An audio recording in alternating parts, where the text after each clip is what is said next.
Hi, it's Michael Kerr here, presenting Small Business Banter.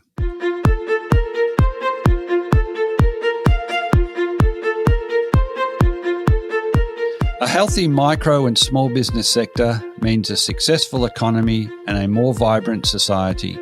Small Business Banter is about helping regional business owners better prepare for current challenges, but also for the next stage of business success. I'm Michael Kerr, founder of Kerr Capital, advisors to business owners.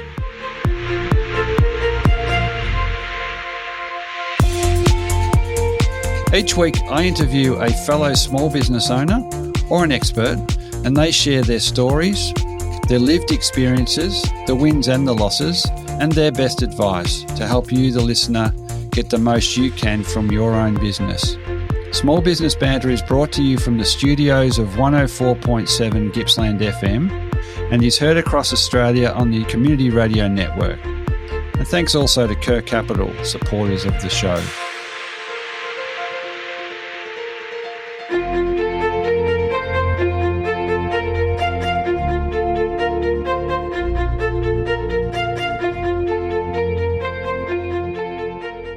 So today on another edition of Small Business Banter Radio, very pleased to have in Sam Hemphill from Meeum. Now, Sam's going to tell you about what he does, but what we're trying to do in having our discussion today is bring home the ability for business owners to get more out of their digital presence, their web capabilities by doing it themselves. Sam's an expert in teaching people the basics of coding and all sorts of the scary things, but he really breaks it down. So welcome in, Sam, today. Thanks, Michael. Great to be here.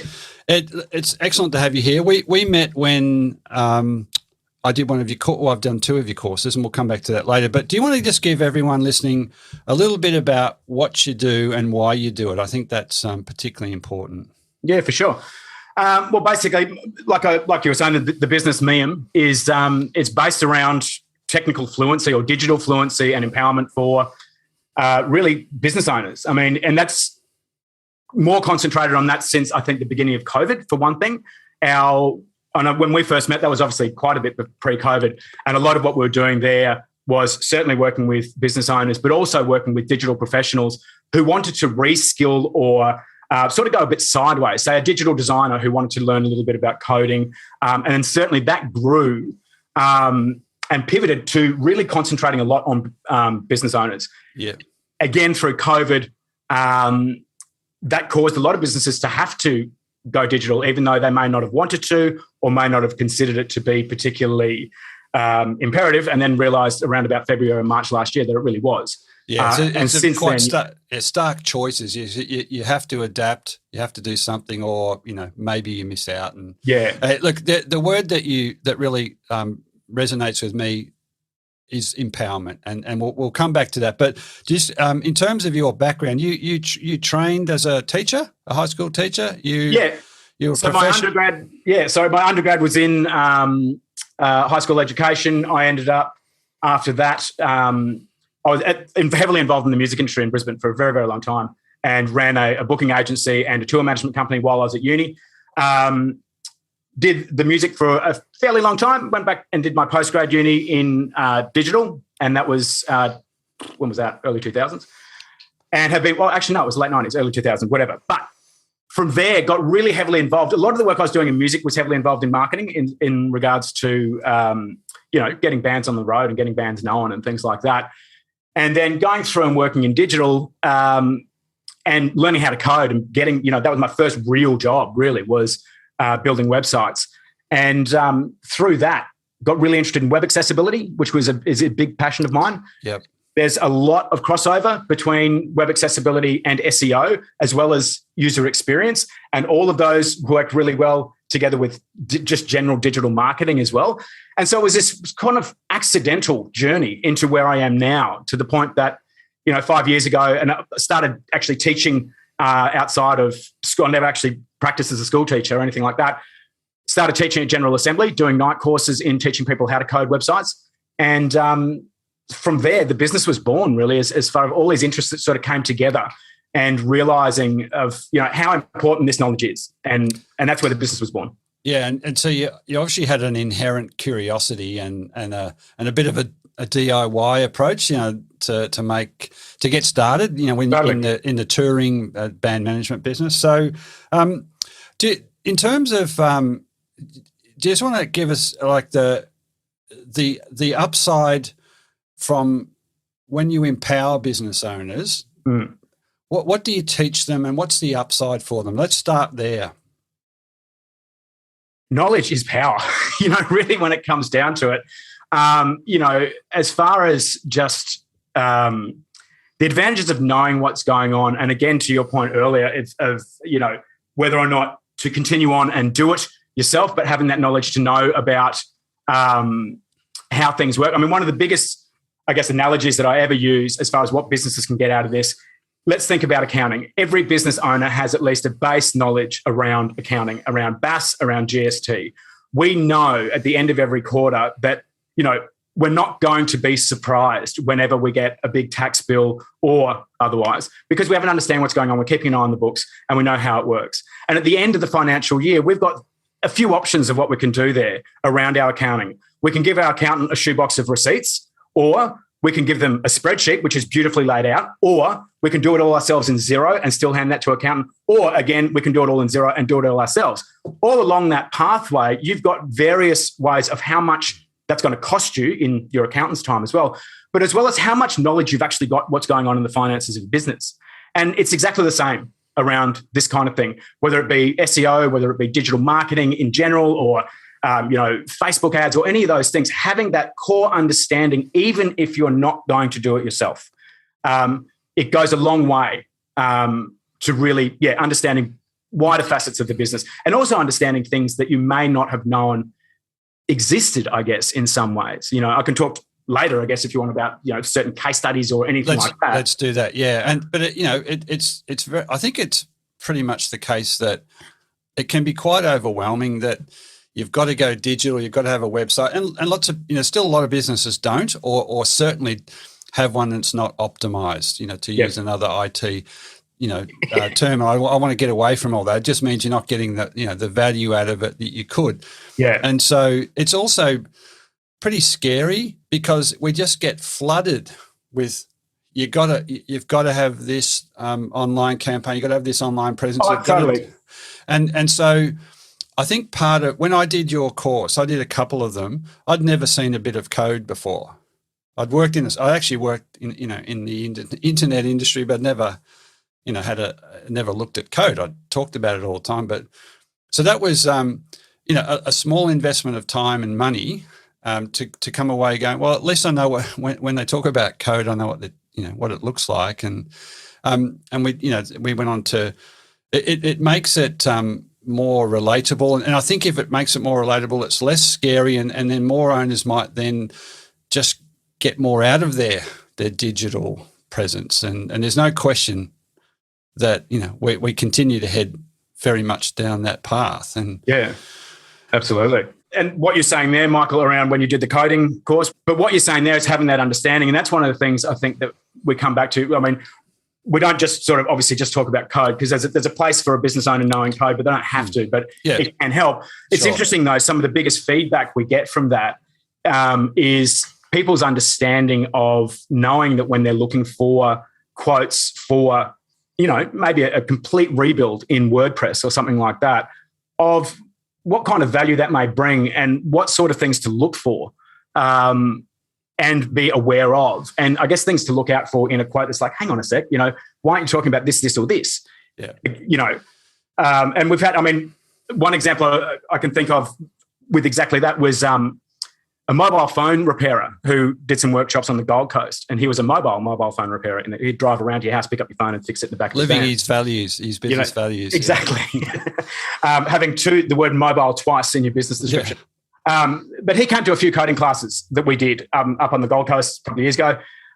He basically was able to take over the maintenance of his website, and he did a full rebrand as far as colours, all this sort of stuff, and did it all himself and saved himself a packet of money. But gained a hell of a lot of experience in that as well by doing that. Yeah, I think, and that parallel you drew earlier with business owners knowing about their financials through their bookkeeper or the accountant with the quarterly BAS return. It's a similar thing. It's just more power because if you get a massive tax bill, you would know, you get straight away. You don't want a massive tax bill. You don't want any surprises, but you would understand what the accountant is saying and where the mistakes might have been made if there was a. It's the same. Bring in that same kind of approach to your web presence, digital presence. So today, as of today, what are sort of the main components of if we call it a digital presence that most businesses should have? It's the minimum of a website. What else should you have to kind of stay relevant and make the most of opportunities? I think a really good understanding of web user experience is super, super important. That I think the two things, whenever I say, anyone in the business says to me, what do I really, really need to understand? Like you've just asked me then, basic web usability as well as SEO. It does depend on the business. Every business needs a website. Well, most businesses, we can talk about that in a tick. But, you can't just rely on having a Facebook page and everything. And so having that understanding of web usability and SEO basically means that, having good SEO means that people can find you, being that you're being found on Google for the search terms that you want to be found for. And creating a really good digital user experience also means that people will come back to you and will more often and more likely buy from you, because when they are on your website, they understand you're looking through the eyes of the person who is your customer, as opposed to going, I'm going to put that shiny piece of bling there because it looks awesome. You're actually thinking, what does the customer need for me to guide them down that track of going, cool, they've got all the information that they want, or maybe they haven't. How can I make sure that they get that information? Yeah. But now that they have got that, how do I guide them down, for want of a better term, but how do I guide them down the sales funnel to actually push that buy button and not only buy my product, but also advocate for me once that's done? Yeah. So you've brought it down really nicely into two. If I was to repeat what I think you said, SEO, search engine optimization, it's kind of getting found on the web. Yep. So if you do that, that's a good start, and there's all sorts of ways and you can do that. But then you get them to your own, get them to your own website, and then you've got more chance to kind of harvest and capture them as a customer. Mm-hmm. If you design your website or the web experience, not so much by how pretty or colourful or zippy or zingy or whatever blingy, I think you said. Yeah. It's more about, does that customer make a more informed decision about buying from you because you've laid out the website, through their eyes or through their experience. And that's what user experience is. It's looking purely through the customer's eyes. We do exercise with some clients of things like customer journey mapping and things where it's really looking through. Let's imagine, you create a Facebook ad. Let's say you create a Facebook ad and you're targeting a particular audience with that ad. They click on that ad. Okay, tell me what happens next. And running through that exercise of really feeling through the customer's eyes, okay, we really need to think about where they're going to land from that ad. Don't send them to the homepage, because that, homepage doesn't tell you a lot about a business, or particularly if it's a targeted ad, which it should be, around a particular product or a particular need, then it should land on the product page. And then going through that process of going, okay, the customer's now on the product page. What information do they want? And thinking about those sorts of things to be able to make sure that, again, in the case of how do we make sure that there's as little friction as possible, getting them from that initial ad to having that product in their inbox or in being sent to them or whatever it is that you sell. Yeah, I can see where that early experience with accessibility. So vision impaired or hearing. There's people that groups of people that you really had to do a better job of making the website usable. And is part of what you're saying. There's a psychology of, I've got to get a web presence, or I've got to upgrade my web presence. It's got to look, there's all these funky looking things around, but you're really, really bringing it back to looking at it through the eyes of your customer. So it means you need to understand a little bit about what they want from you, but not to default for a real, a blingy kind of, website because it looks beautiful. Totally. Perhaps And it's industry specific and it's business specific, and that's whether it be around a website, whether it be around your social media choices, those sorts of things. And we are huge advocates for when you're starting out is that, like you say, Michael, it can be really, really easy to get overwhelmed with this stuff. And our big thing is to take it slowly. You can't chase two rabbits at once. I'm full of cliches, by the way, but you can't chase two rabbits at once. And so this is the thing as we work with businesses, go, cool, let's look at particularly, single or double people shows, where it's only one or two people. Choose something to look at, get comfortable with it. And if you want to outsource it, do it. But now you have an understanding. But if you want to take it on yourself, great, do that. And then move on to something else. But it's really fascinating. Like, we do a lot of work through the Chamber of Commerce down here with mentoring with small business owners. And it's amazing the number of people who we meet with who are so overwhelmed with choice. And it's sort of like, well, where's your customer? Like, if you're an accountant, then don't spend days trying to work out how to use TikTok because no one cares, Like, your customers don't care.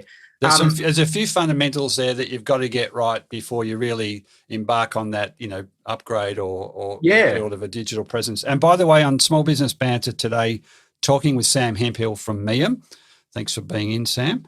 Maybe it might be a good time just to talk about you encourage people to, for the reasons we've outlined, to take a look at how this stuff works. Maybe not continue to do it all yourself, but be better placed when you do outsource it to get a better return. So can you give us a couple of case studies or examples of organizations, small business, micro business, community organizations that have, kind of benefited from that kind of approach? Sure. I can list a few. I'm just thinking. So the first one that springs to mind is Casa de Cambio Consulting. They're a change management company. They actually read our SEO book and then got in touch with us after reading through that and making some changes on their site. They had a podcast that was doing really, really well.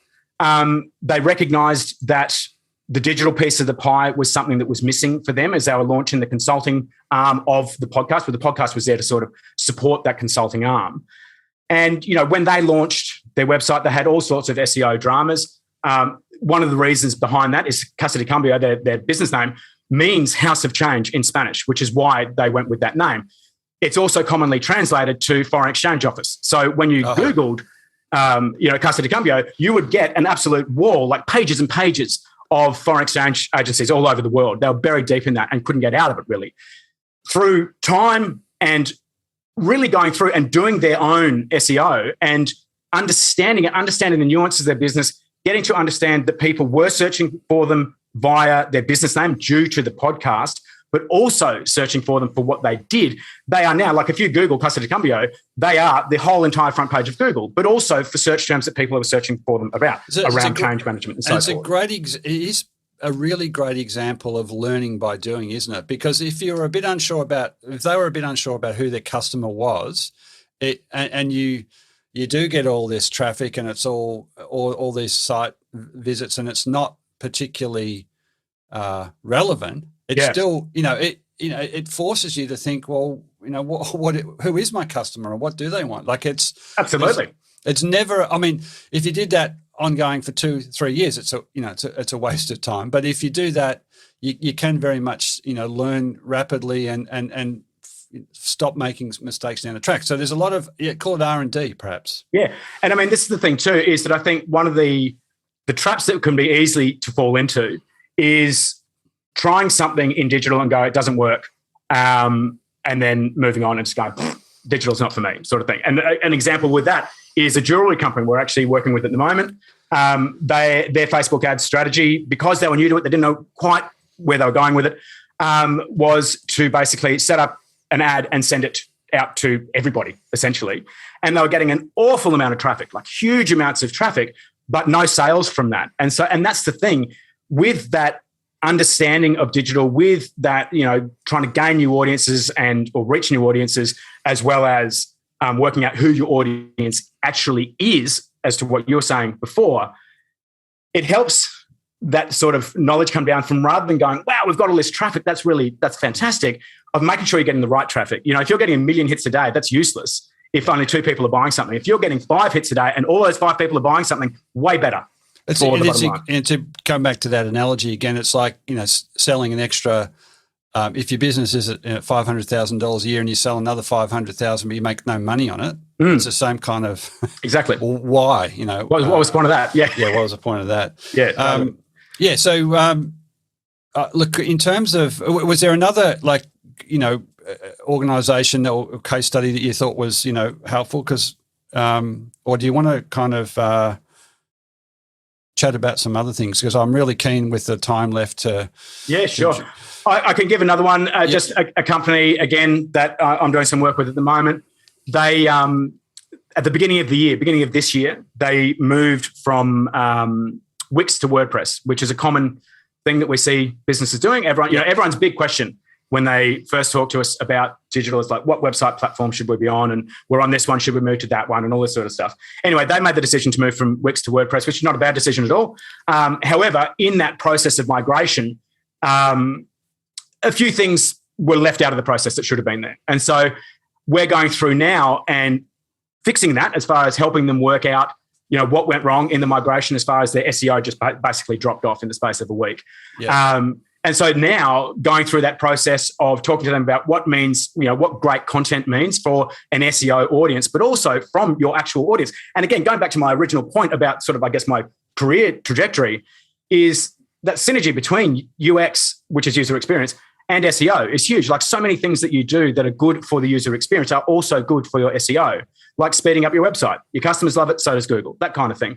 Yeah, with this company, so they're going through now and fixing up a lot of their content writing and so forth, but also the more technical side of things, which is where they really, dropped the ball in some ways from that migration around 301 redirects, because they changed their domain name at the same time as well. And so understanding how, I guess, the Google brain works, and that if you're doing things like that, deleting old pages, should I redirect it? In which case, what kind of redirect should I use and what should I redirect it to? If I'm deleting a whole domain or moving a whole domain name, then you've got to think about that from a site-wide level. And so those sorts of things. Yeah. And look, I know on your own site, which we'll shout out later, you've got a ton of articles that are very practical. This is why, why I wanted to get you on, because it's practical and it's about you can do this. And that's what and look, one thing you really, I meant to mention earlier, this, the two things are important. One, get customers through SEO. If we want to break it down, the other one is to get them onto your website. And implicit in that is this idea that if you get them on your website, you've got more chance to own, it's not necessarily the right term, but own that customer relationship. If they're on Facebook or other platforms, I think that's a massive, it's well known, but the more you can do to own, in inverted commas, control, that relationship with the customer through your own website, your own email, your own CRM, whatever it might be, that I think, is it fair to say that's better? Absolutely. Well, this is the thing. And to your point, which is absolutely perfect, your website and your email are the two things that you have control over. Yeah. That's it. Facebook can change their algorithm at any time and have multiple times. There was a lot of businesses earlier in the year who got completely wiped out from the news ban that happened for a couple of weeks, Instagram, any kind of social media, anything that you're not in control of, that whole saying of don't build your castle on somebody else's land is so, so true in the digital sphere. Own the racetrack. And there's a few of them. Hey. Yeah, totally. I'm sure we can wax lyrical on that all day. Right. But that's it. The website is your piece. And so every other part or most other parts of your digital of the digital experience should be going back to that. So absolutely, with your social media, putting posts up on Facebook that are great and fun and all that sort of stuff is absolutely brilliant. But certainly putting up things that link back to your site, because that's where the trust building happens, and that's how you own that audience. Yeah, is through that. Hey, we don't have too much time. What your audience here? Let's assume they're still feeling overwhelmed or they haven't optimized, for want of a better term, their digital presence. What are your top 2 or 3 things they should focus on in about a minute or so? Okay. One thing is not every digital skill relies on a digital background. This is one of the things I really want to stress. So, for example, in SEO, you've got content writing is a huge part of that. And the number of clients who we meet with who are amazing at writing but never thought that would translate into being able to improve their SEO. PR is another one, which is excellent for SEO. People who are great at marketing and traditional marketing even can move that into the SEO field very, very easily. So that's important to know. I think as well that you don't know what you don't know. So I guess, start by learning and looking into different things, whether it be Facebook ads or, SEO or whatever. But I think one of the most important things is working it into your budget. If you want to go there, it's really easy to go, I'll do that tomorrow. And I'm a big proponent. I always do this as well. But making time, not only financially, but time-wise into that budget to be able to go, I'm going to spend, every Friday morning between 8 and 10 a.m. working on this and finding out more and experimenting and just seeing what works. Yeah, rather than this binary, it's too hard, it's too overwhelming, I'm not going to do anything. I mean, we do need to continue to, adapt. And probably more than ever, there's a range of services and low cost opportunities to learn and to improve your skills. So, hey, Sam Hemphill, thanks so much. Do you want to just shout out the website? You'll need to spell it, I think, because we want to make sure everyone knows about it. Yep. It's meeum.com, so meeum.com. And so that's where you'll find it. Heaps of free resources, like Michael was saying as well. And I do endorse the resources there. They're practical, and I'm kind of I would like anybody that's feeling overwhelmed or like, is it too hard, just to take a bit of a breath and have a look at doing something small to improve that understanding. And it's not as scary as you think. Yeah. So thanks again for your time today, Sam. Thanks, Michael, very much for having me. It's been a pleasure catching up again. So that is all for today's episode of Small Business Banter. I continue to be inspired, bringing you small business experts and other small business owners and hearing their stories. If you want to listen to any past episode, jump onto your podcast platform of choice and search Small Business Banter. There you will find a diverse and fascinating collection of small business owners and experts openly discussing and sharing their experiences. For any of the links, resources, or information we've talked about on the show today, or to contact me, please head over to smallbusinessbanter.com, or you can find us on Facebook and Instagram. And it would be great to have you tune in the same time next week for another episode of Small Business Banter.